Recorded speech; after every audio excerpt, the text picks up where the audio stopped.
The information shared on the Fulfilled Practitioner podcast is for educational and informational purposes only.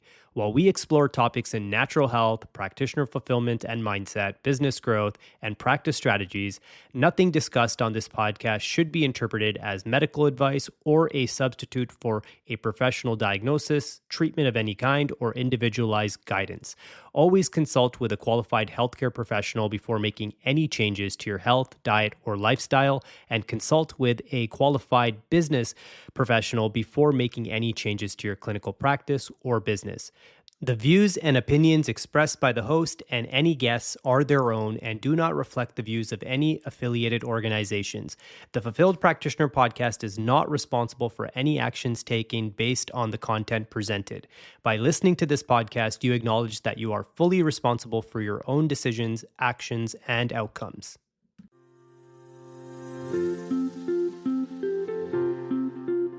Hello and welcome to the Fulfilled Practitioner podcast. I'm your host, Ricky Brar.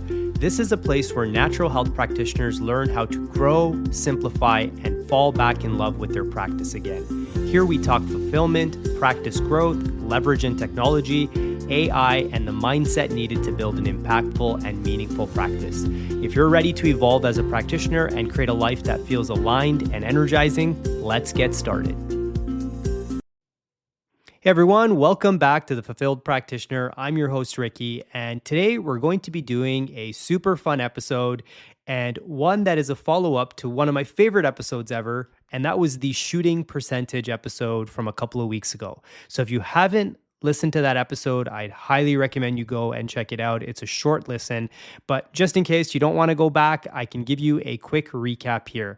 So the short version of that podcast episode was that we all need to improve our shooting percentage. If you follow sports at all, shooting percentage is how many times your respective shot actually results in success. So if you're a hockey player, it's how many of the shots you take actually result in goals. If you're a basketball player, it's how many of the shots you take actually enter the basket and get you points. And the one thing that I learned with practitioners is that they treat their marketing and their role really like a rookie athlete, somebody who worked very hard to get there, somebody who worked hard to make it to the big leagues. They go to their first game ever, they take their first shot, they miss, and then they retire forever. And the whole point of that episode was twofold. The first was that we all need to take more shots. And I see this time and time again. Practitioners give up after their first social media post, after their first podcast episode, after their first webinar, and they never really revisit that ever again. So first and foremost, we need to take more shots. But the second important distinction and point here was that with every shot, we have to refine, get better, and over time, we'll notice that our shooting percentage goes up. We start to get more success over time. So I gave a lot of great analogies and examples on that episode. As an example, Babe Ruth, one of the most famous baseball players of all time, he actually struck out over 1,300 times. So in somebody's eyes, that might look like 1,300 plus failures, but it was really an opportunity to refine and come back even better the next time. Steph Curry, one of the most amazing basketball shooters you will ever see in your life. He's somebody that keeps showing up, kept refining his form, his structure, got feedback from coaches along the way, and then that's what allowed him to become the best shooter ever in the NBA. So we need to take more shots and we need to also refine and get better over time with feedback. But I did leave something out in that episode. And honestly, I left it out on purpose because it deserves its own conversation and episode. And that's what we're doing today.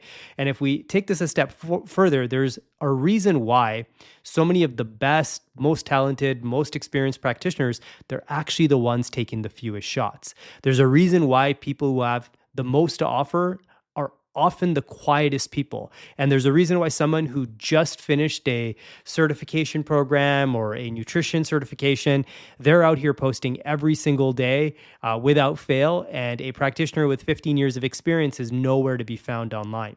And the reason is something called the Dunning-Kruger Effect. And today we're going to take a deep dive into that. I truly think this is some of the most powerful information you could ever learn about yourself and the way that we operate.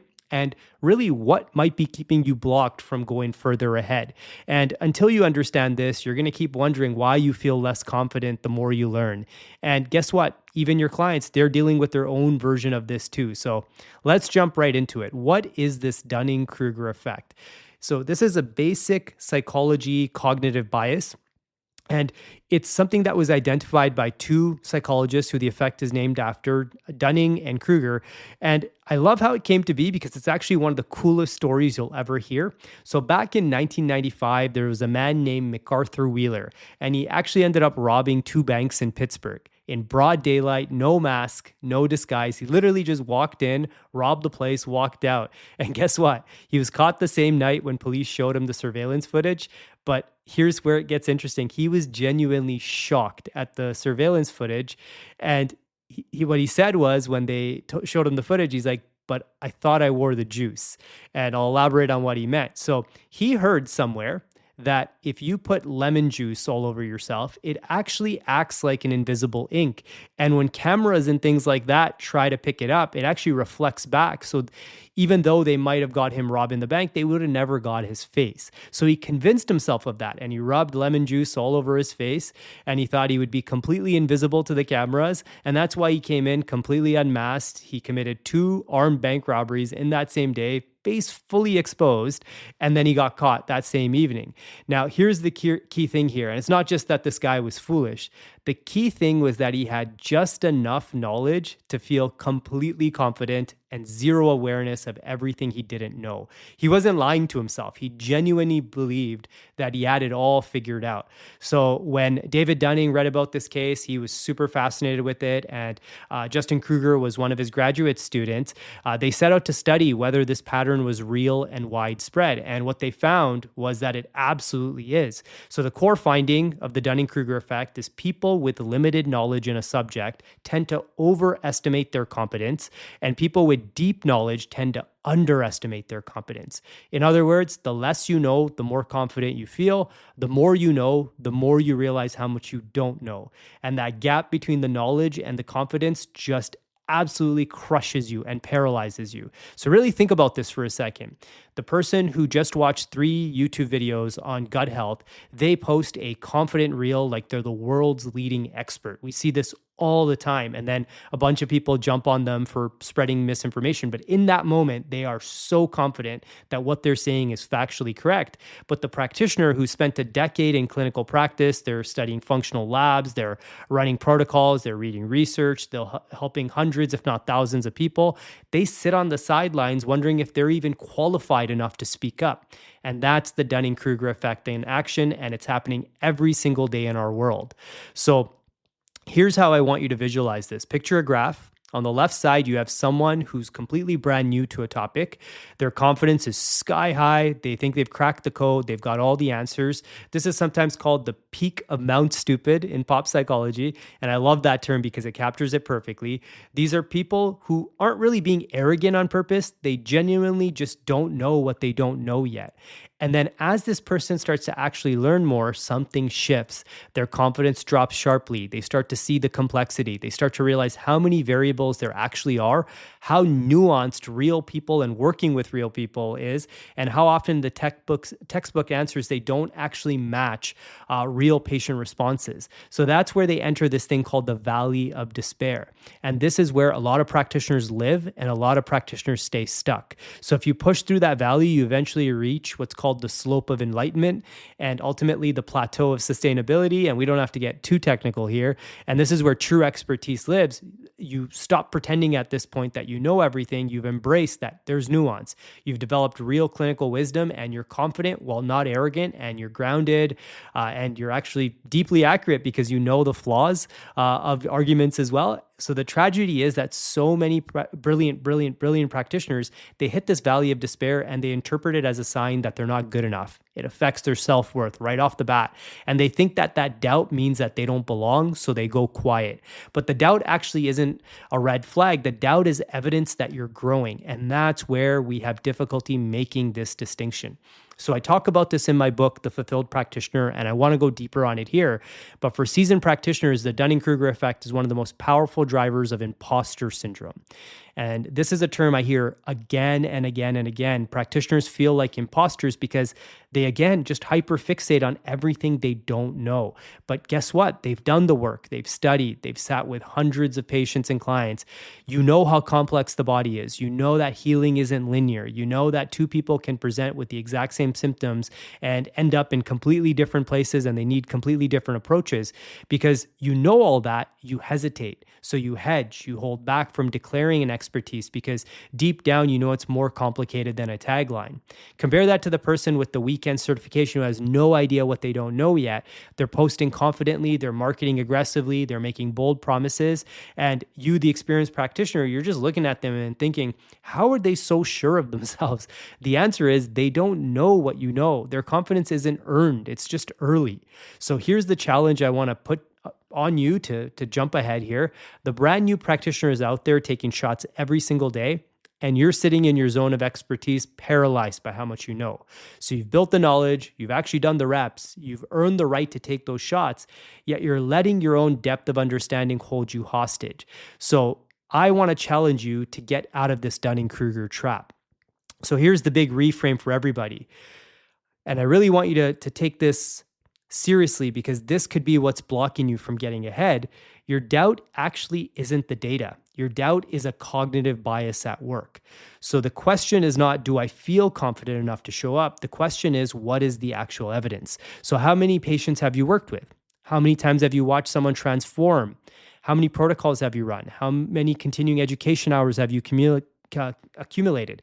How many times has a client come back and said, you changed my life? That is proof. That is data. That is evidence. And evidence doesn't go away because you're having a doubt spiral on a random Tuesday before you're supposed to record something for Instagram.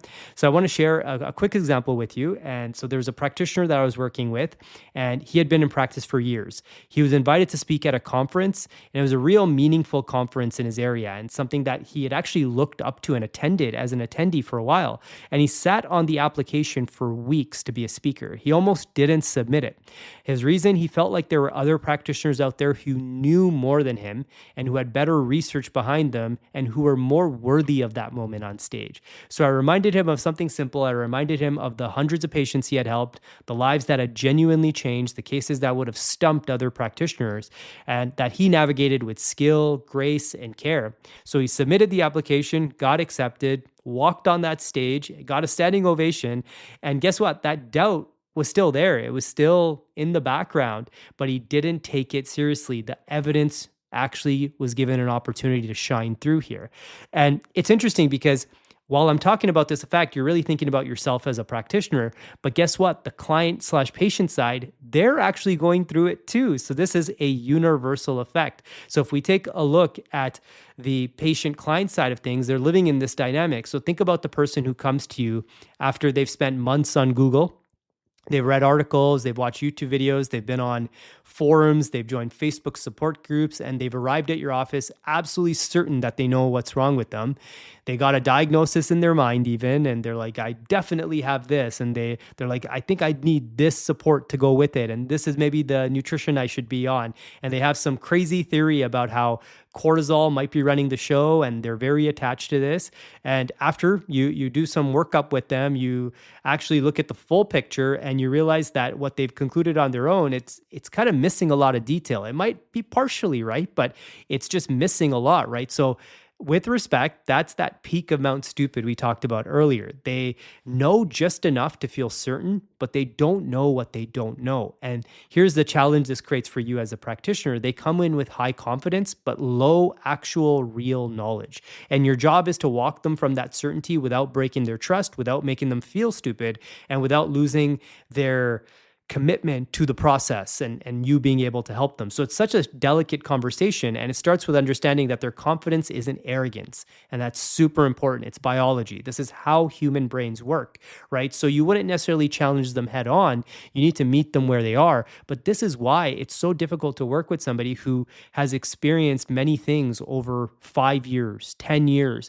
There are people who will often neglect a lot of the foundational stuff. So if you or working with somebody who has seen 10 different people before you, if you tell them to do a certain basic nutritional change, so let's give up gluten, let's say for an example, they're going to immediately meet that with resistance and be like, oh, I gave it up 4 practitioners ago and it did nothing for me. I don't want to do that. That's not going to change anything.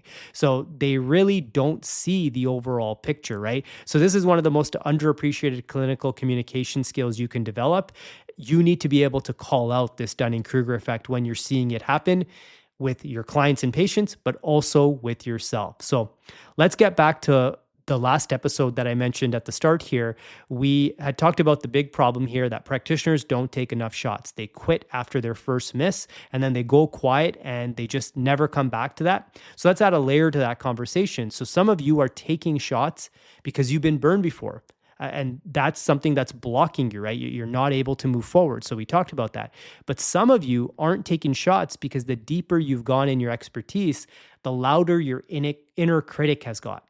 So the more you know, the harder it is to boil down to a single message. So this is why we hear these reels on Instagram and TikTok where people are trying to be really concise and make a single point, but you know that there's so much nuance there. There's so much that you want to unpackage there, and that the more you resist oversimplifying for an audience who actually needs simplicity for you to be able to take action, the longer you stay stuck. And that hesitation, it's costing you your practice. It's costing you the ability to put your mission out there. It's keeping you invisible. And every day you stay invisible, somebody who needs exactly what you offer is ending up with somebody who might not have the skill to get them better. So this is not okay. And here's what I want you to do. So first, audit your own Dunning-Kruger position. Be honest with yourself. Are you in the valley of despair right now? Have you accumulated so much knowledge that you've lost sight of how far ahead of most people you actually are? If the answer is yes, write that down. The awareness alone is powerful. The second thing, and this is an exercise I recommend for a lot of practitioners and something that I like to do myself. I do like pen to paper, but I understand practicality reasons. You might end up using your phone, which is totally cool, but start an evidence journal. This evidence journal is going to act like your evidence file. And every client win you get, save it in there. Every testimonial you get, every compliment you get, every thank you message you get, save it in there. Every proof that you are who you say you are. And we're not collecting these as trophies. They're not for your ego. They're anchors for your doubt. So when the doubt kicks in, when the Dunning-Kruger spiral starts, you can go back to the evidence. So you really need to build this evidence muscle up over time. And the third practical strategy here is you really need to practice distilling your expertise. And this is a skill that takes reps. And I could probably do a whole separate episode on this, but the ability to take something complex and make it accessible, it's not really even called dumbing it down. It's actually one of the highest forms of mastery, right? So there's a famous quote by Einstein, which I hope he said. There's a lot of quotes online that people get attributed, but they actually didn't say it. But he says, if you can't explain it simply, you don't understand it well enough. And this is so impactful with practitioners I know, because they're always looking for some sort of technical vocabulary and they're looking to make things extra complicated, but we really need to keep it simple. It needs to land for a real person that's watching your video on a Tuesday afternoon after their post-lunch coma, and they really just need to take it in and have that aha moment. So start practicing that, and that's what increases your shooting percentage over time. So we really need to break this pattern, and the most dangerous version of this pattern, really want to hint on this because we don't want to close out without this. It's that practitioners keep waiting to feel ready. Waiting until they know enough, waiting until their imposter syndrome quiets down, waiting until they feel confident enough to start posting, to launch their program, to apply for that speaking gig, to finally go out and reach out to a podcast or start one themselves. But the truth is that version of ready is never coming. It's actually the wrong goalpost to chase because it's an ever-moving goalpost, right? So confidence doesn't arrive before the action. It shows up during and after the action. So every shot you take, even the missed ones, it deposits something deep into your confidence account. And every time you show up in any way, despite the doubt, you prove to yourself that doubt doesn't have to be the actual decision maker. So this is the core lesson that bridges both of these episodes together. The shooting percentage side isn't just about volume. That's part of it. We do need volume. It's about momentum. And momentum is what breaks this Dunning-Kruger paralysis. You don't have to have it all figured out to start. You just have to trust the evidence more than the emotion. So let's land this plane here. The Dunning-Kruger effect, just to recap, it's not a flaw. It's not a character weakness. It's a feature of how human brains and human cognition works. Even the most experienced, most knowledgeable, most capable people, they're often the most likely to doubt themselves. And the least experienced are often the most likely to be boldly confident. So the practitioners who break through are not the ones who eliminated the doubt. They're the ones who took action despite it.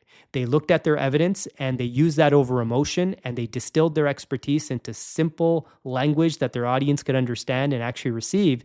And they stayed on the arena floor long enough for their confidence to catch up to their competence. That's the game in a nutshell. If you've been listening to the podcast for a while, I really like the sports analogies because I do see this as a type of game that we need to play, and we need to level up and skill up over time. So if you're sitting on some expertise the world needs to hear and you've been letting this trap hold you back, I can definitely help. It's something that I do find myself now catching in a lot of the practitioners I train, and I work with practitioners every single day who are navigating exactly this. And together we look at what you've built, the evidence you've accumulated, the skills you've developed, and we figure out how to put it in front of people who need it most. If that's you, please reach out. The link is in the show notes. You could always find me at The Fulfilled Practitioner. And remember, your doubt is not telling you the truth. Your evidence is. I'll see you in the next episode.